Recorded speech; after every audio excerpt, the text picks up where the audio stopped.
Welcome. If you are just now joining me, my name is Pamela. I'm 26 years old, and this is my journey about my non-Hodgkin's lymphoma. So in my first video, if you missed it, it's all about how I got diagnosed and how I found out that I had cancer. And this one is going to be all about pretty much the right before I started chemo, everything that I had to go through for that, like my PET scan, some other things that are specific to the type of cancer that I have and because of my age. So I'm just going to go ahead and get started, and I will be using my phone a little bit in this video just because I'm going to read some information about the type of non-Hodgkin's lymphoma I have, and I don't want to have any of that information wrong. So I found out that I had non-Hodgkin's lymphoma back in October of 2019. It's currently the end of February of 2020,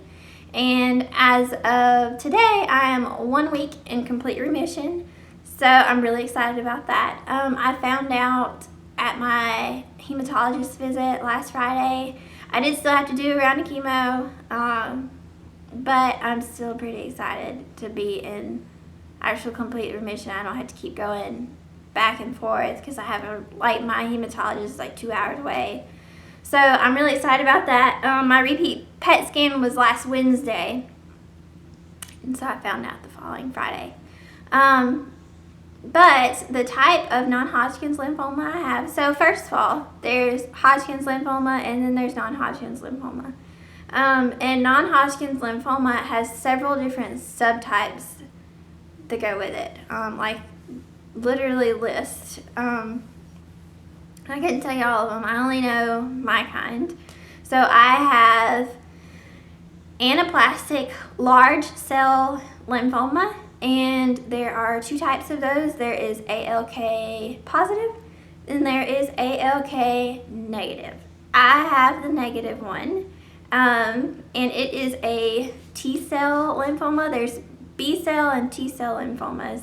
This one's a T cell type lymphoma. And sorry if I'm looking down, I'm looking at this, and I wanted to read just a little tidbit on it. So ALCL is a rare type of non-Hodgkin's lymphoma and one of the subtypes of T cell lymphoma. ALCL comprises about 1% of all non-Hodgkin's lymphomas and approximately 16% of all T cell lymphomas.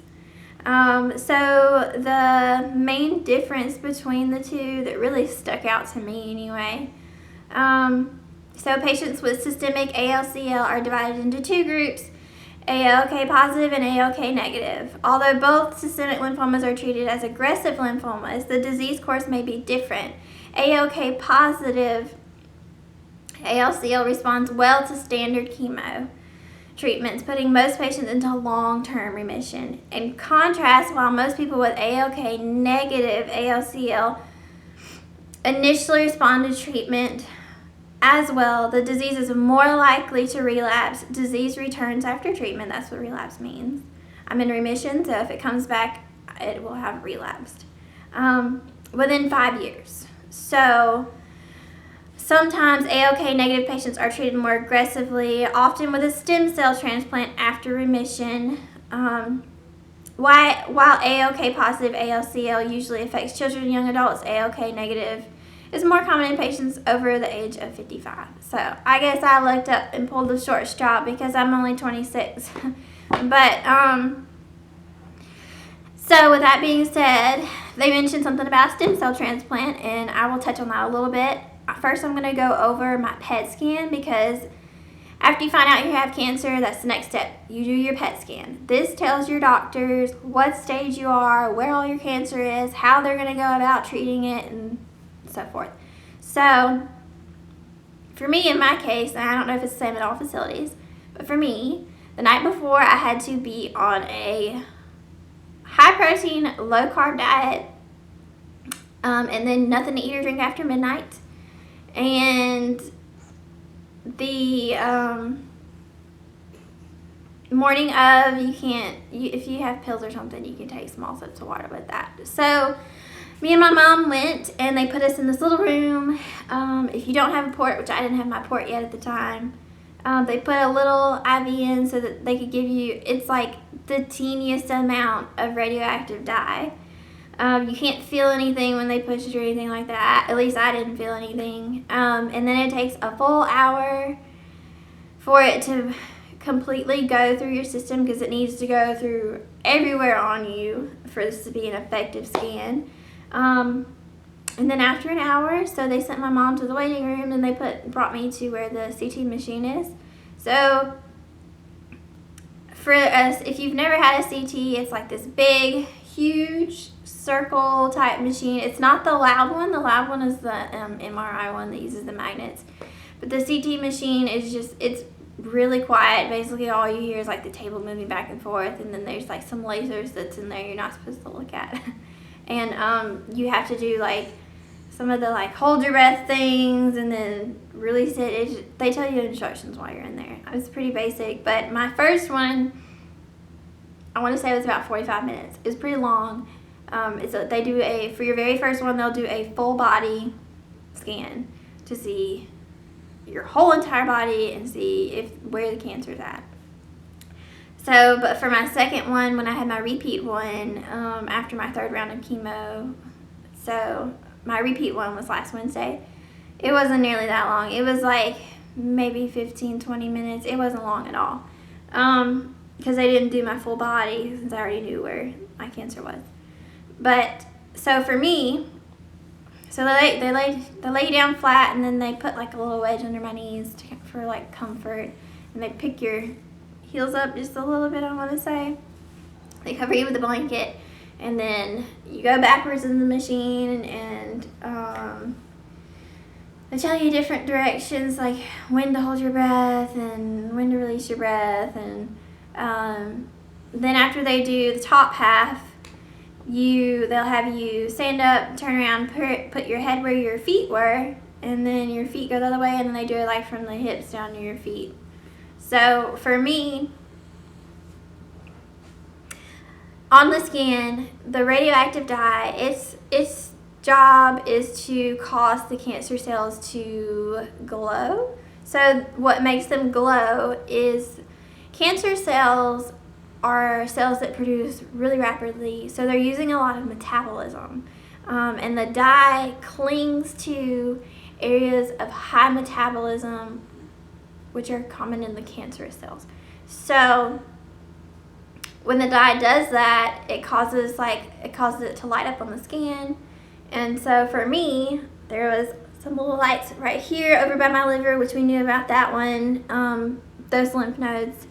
But then also around my abdominal aorta, there was there's a cluster like right in here. But that was it for me. It was only in my abdominal area, nowhere else, not in the brain, nowhere else. And then of course we learned in my last video that I'm on bone marrow biopsy. It wasn't in my bone marrow either, which is a good thing. So leukemias and lymphomas are blood cancers, and they are staged a lot differently than your, say, like breast cancer, skin cancer, those types of cancers. So I didn't ever see anywhere in my notes what specific stage I was, but from what I read up, I want to say I was a stage 2, because stage 1 is if your cancer is only in one area, and I would assume that if it was only in this lymph node over here by my liver and nowhere else, then I would have been stage 1. But I want to say since it was over here and over here, that made it stage 2, but I'm also not a doctor, so I couldn't say that for sure. But and then of course stage 0 is no cancer, and then there's stage 3 and 4. So that's where mine was. And when I went to see my hematologist for the first visit, which I highly recommend for anybody that has cancer, who goes to see their cancer doctor for the first time, that they make kind of like a little list of questions, because when you get there, it's a lot of information to take in. They talk to you about chemo or radiation, whatever your case may be. They talk to you about how long your treatment's going to be, what all you might have to go through before, after, So for my case, I knew before even going to my appointment, before knowing like what stage or where all my cancer was, that children were important to me. In my past, I've had trouble with fertility, so I'm currently divorced, but when I was married, me and my husband at the time had been going through fertility issues, and I had been on some fertility medications that weren't successful. We ended up getting divorced before ever going through with all like the big tests that the fertility specialist puts you through. So I couldn't tell you like exactly what was wrong. I do know that I don't ovulate every month, and that I was on Clomid. It didn't work for me, and Femara, I think maybe like one of the rounds worked for me and I was able to ovulate. But I'm going off on a tangent now. So I knew asking about my fertility was going to be really important to me, so I made sure to not forget that. So after he went over like where all my cancer was and how we were going to go about treating it, he said he wanted to do 3 rounds of chemo, scan me again, and then maybe do like 1 or 2 rounds after, since the kind I have is rare and it does have that chance of relapsing, just to be sure. So that's exactly what we did. We did the 3 rounds and then my repeat PET scan. So, and then I had a 4th round at my PET scan follow-up visit. So I asked him, is this going to affect my fertility? In what way? Because I do have a history of fertility issues. And he said, yes, chemo does affect women. It affects men more when it comes to fertility, but it can affect women.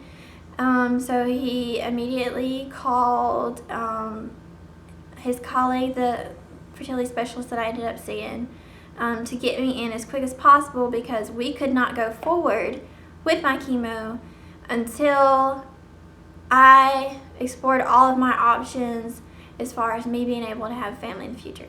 So that was one thing we had to address, was fertility. The other issue, which I mentioned before, was the stem cell transplant. So what a stem cell transplant is basically they hook you up to like this dialysis kind of type machine, and it filters through your blood and pulls out stem cells over the course of a few hours.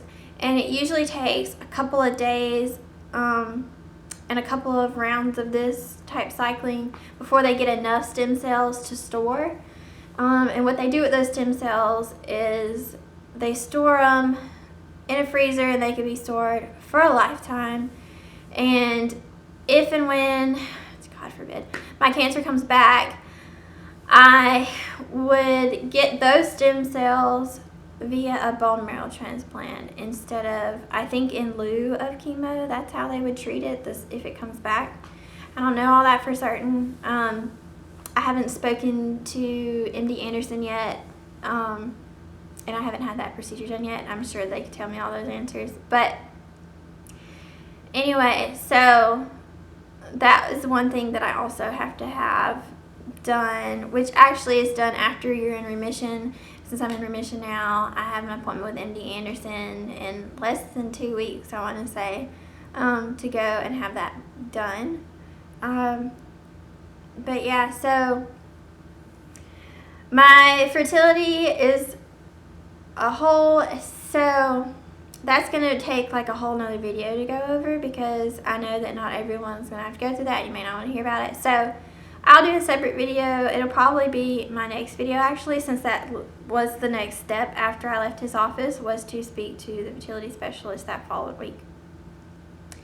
So that's all really I think that I wanted to say about the type of cancer that I have been dealing with and that I'm in complete remission from. So at that point, I will make a note.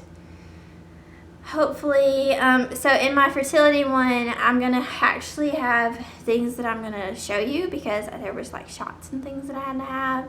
And so I'm actually going to, in that video, I'll have like some of the things that I used for my fertility treatment for my surgery that I had to have.